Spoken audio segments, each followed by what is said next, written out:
కాళేశ్వరం ప్రాజెక్టులో అవినీతి జరిగిందంటూ కూడా మాజీ మంత్రి హరీష్ రావుకి నోటీసులు ఇవ్వడం జరిగింది. సో ఈరోజు విచారణ కూడా రావడం జరిగింది. సో ఈ నేపథ్యంలోనే బీఆర్ఎస్ పార్టీకి సంబంధించిన కార్యకర్తలు భారీ ఎత్తున ఇక్కడ తలరావడం జరిగింది. సో మనం వాళ్ళతో మాట్లాడించే ప్రయత్నం చేద్దాం. అన్న ఏంటి మరి నిజంగా కాళేశ్వరం ప్రాజెక్టులో అవినీతి అనేది జరిగిందా? మరి ఈరోజు నోటీసులు ఇస్తూ ఉంది, విచారణకు వెళ్తా ఉన్నారు, ఏం చెప్తారు అసలు? నిజంగా కూడా ఎంత అవివేకంగా మాట్లాడుతున్నారంటే తెలంగాణ ప్రాంతంలో కాళేశ్వరం ప్రాజెక్ట్ అనేది కట్టకపోతే, కాళేశ్వరం ప్రాజెక్టు లేకపోతే ఒక్క ఎకరా కూడా పండినటువంటి పరిస్థితి లేదు. కానీ తెలంగాణ రాష్ట్రంలోనే గొప్ప ప్రాజెక్టుగా భారతదేశం మొత్తం కూడా ఈ కాళేశ్వరం ప్రాజెక్టును అందరూ కూడా మెచ్చుకున్నటువంటి పరిస్థితి. మొన్న సుప్రీంకోర్టు కూడా చెప్పింది కాళేశ్వరం గొప్ప ప్రాజెక్ట్ అని. ప్రపంచంలో 3 సంవత్సరాలలో ఇంత పెద్ద ప్రాజెక్టు కట్టినటువంటి చరిత్ర ఎక్కడ కూడా లేదు. తెలంగాణ రాష్ట్రంలో కేసీఆర్ గారు, హరీష్ రావు గారు కలలు కన్నటువంటి ఈ ప్రజలకు ఏదైతే సేవ చేయాలనుకున్నారో, ఈ ప్రజల్లో ఉద్యమంలో ప్రజలకు ఏదైతే మాట ఇచ్చిర్రో ఆ మాట కోసం పనిచేసినటువంటి గొప్ప నాయకుడు కేసీఆర్ గారు ఒక లక్ష్యంతో పనిచేసిర్రు. ఆ లక్ష్యాన్ని నెరవేర్చడం కోసం పేద ప్రజలకు, ఊర్లలో ఉండే రైతులందరికీ నీళ్ళు ఇవ్వాలి, వాళ్ళకి 24 గంటలు కరెంట్ ఇవ్వాలనే గొప్ప లక్ష్యంతో పనిచేసి హరీష్ రావు గారు రోజుకు 18 గంటలు పనిచేసిండు. రోజుకు 18 గంటలు 3 షిఫ్టులను పనిచేపించి ఈ ఎక్కడ కూడా ఇబ్బంది కలగకుండా అందరికీ అందుబాటులోకి 3 సంవత్సరాల్లో ఇంత పెద్ద ప్రాజెక్టును తీసుకొచ్చిందంటే కళ్ళల్లో ఒత్తులేసుకొని పనిచేసినటువంటి గొప్ప నాయకుడు. అలాంటి నాయకుని మీద ఇలాంటి అవినీతి ఆరోపణలు చేసినంత మాత్రాన అవి నిజాలు కావు. నువ్వు ఒక్క మాట చెప్పినావు, 1,00,00,000 కోట్లని మాట్లాడుతూ ఉన్నావు.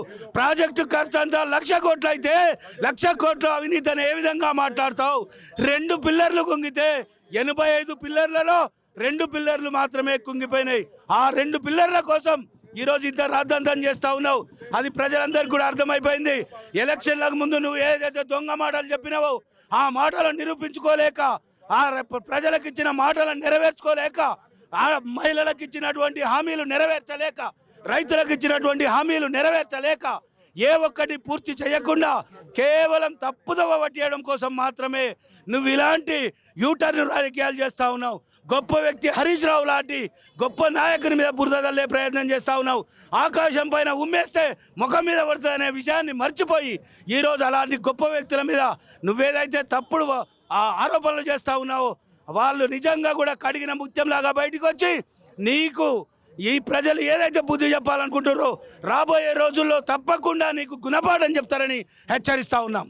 అంటే కాళేశ్వరంలో ఒక ఎకరా కూడా నీళ్లు పారలేదు అని చెప్పేసి మాట్లాడుతున్నారు, అవినీతే జరిగిందని మాట్లాడుతూ ఉన్నారు, ఏం చెప్తారు? ఎంత అవివేకం అంటే, ఒక స్థాయిలో ఉన్నటువంటి నాయకుడు 30 లక్షల ఎకరాలకు 30 టీఎంసీల నీళ్లు హైదరాబాద్కు తీసుకొస్తానని చెప్తా ఉన్నాడు. మరి హైదరాబాద్కు 30 టీఎంసీల నీళ్ళు ఎట్లొస్తాయి గంధమల్ల నుంచి? అక్కడికి వచ్చేటి కాళేశ్వరం ప్రాజెక్టు నీళ్ళే కదా. అవిది మర్చిపోయి మాట్లాడుతూ ఉన్నారు. ఇదే మంత్రులు కదా మొన్నటి దాకా యాసంగి పంటకు నీళ్ళు వదిలిపెట్టి మేము 1,00,000 ఎకరాలకు నీళ్ళు వదిలినాము, ఇక్కడ 1,00,000 ఎకరాలకు నీళ్ళు వదిలినాము, రంగనాయక సాగర్ నుంచి 1,00,000 ఎకరాలకు నీళ్ళు వదిలినాము, గంధమల్ల ఏదైతే మల్లన సాగర్ నుంచి 1,00,000 ఎకరాలకు నీళ్ళు వదిలినామని చెప్పిన వాళ్ళు వీళ్ళే కదా. ఇంత అవివేకంగా మాట్లాడుతూ ఉన్నారు. ఏదైతే కళ్ళు కనపడకుండా మాట్లాడుతూ ఉన్నారు. వాళ్ళ మంత్రులకు అసలు ఏ దీని మీద అవగాహన లేదు. పరిపాలన ఏ విధంగా చేయాలనో అవగాహన లేదు. పరిపాలన చేతగాక ఈరోజు ఇలాంటి యూటర్న్ తీసుకొని మంచి వాళ్ళ మీద, నిజాయితీ పరుల మీద అవినీతి ముద్రలేసి బయటపడదామనుకుంటున్నారు.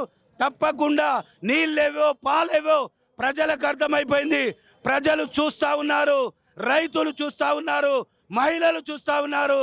రాబోయే రోజుల్లో మిమ్మల్ని బొంద పెడతారని చెప్పి హెచ్చరిస్తూ ఉన్నాం. అన్న ఏంటి నిజంగా మరి కాళేశ్వరంలో అవినీతి అనేది జరిగిందా? మరి ఈరోజు విచారణకి హరీష్ రావు గారు రావడం కూడా జరిగింది, ఏం చెప్తారు అసలు? కాళేశ్వరం ప్రాజెక్టులో 94,000 కోట్లతో ప్రారంభించిన ప్రాజెక్ట్ని సాక్షాత్తు రాహుల్ గాంధీ చేతనే 1,00,000 కోట్ల అవినీతి జరిగింది, బీఆర్ఎస్ పార్టీకి అది ఏటీఎంగా మారిందని ఎన్నికల కంటే ముందు చాలా దుష్ప్రచారం చేయడం జరిగింది. కానీ అన్ని విషయాలు హరీష్ రావు గారు మన పవర్ పాయింట్ ప్రజెంటేషన్లో తెలంగాణ రాష్ట్ర ప్రజలందరికీ తెలిసే విధంగా ఏ అంశంలో ఏం జరిగింది, సాంకేతికపరమైనవి కానీ ఆర్థికపరమైనవి కానీ అన్ని విషయాలు కూడా చెప్పడం జరిగింది. ఈరోజు హరీష్ రావు గారు పీసీ కమిషన్ కమిషన్లో ఏదైతే హాజరైండో మొత్తం సమగ్రమైన రిపోర్ట్ వాళ్ళు ఇస్తాడు. దాని తర్వాత ఏమైనా మిగిలితే 11వ తారీఖు మా నాయకుడు కేసీఆర్ గారు తెలంగాణ ప్రజల నీటి కోస తీర్చడం కోసం తెలంగాణ రైతుల యొక్క జీవధారగా నిర్మించిన కాళేశ్వరం ప్రాజెక్టును ఏదైతే కాంగ్రెస్ పార్టీ వాళ్ళు ఇవాళ బదనాం చేస్తున్నారో అవి పటాపంచలయ్యే విధంగా రాజకీయ కుట్రలో భాగంగా జరుగుతున్న ఈ యొక్క కుట్రని ఛేదించడం కోసం ఈరోజు 11వ తారీఖుతో రాష్ట్ర ప్రజలకు తేట తెల్లమవుతుంది. ఇలాంటి కమిషన్లు ఎన్ని చేసినా ఏ రకమైన ప్రయత్నాలు చేసినా కేసీఆర్ గారిని హరీష్ రావు గారిని కానీ కాంగ్రెస్ పార్టీ ఏం చేయజాలదనేది స్పష్టమవుతుంది. కాళేశ్వరం కింద ఒక ఎకరా కూడా నీళ్లు పారలేదంటూ ముఖ్యమంత్రి మాట్లాడుతూ ఉన్నారు.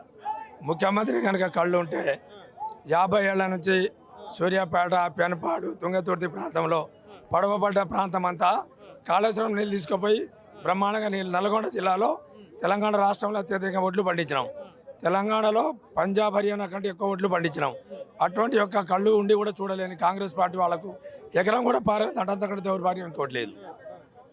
కాబట్టి కాళేశ్వరం ప్రాజెక్ట్ అనేది గోదావరి నీళ్ళని వడిచిబట్టి ఇటు కృష్ణాలకు అనుసంధానం చేసి యావత్ తెలంగాణ ప్రజల యొక్క బీడు భూముల్ని శాశ్వతంగా కరువు నుంచి కాపాడటం కోసం నిర్మించిన ప్రాజెక్టు కాళేశ్వరం ప్రాజెక్టు.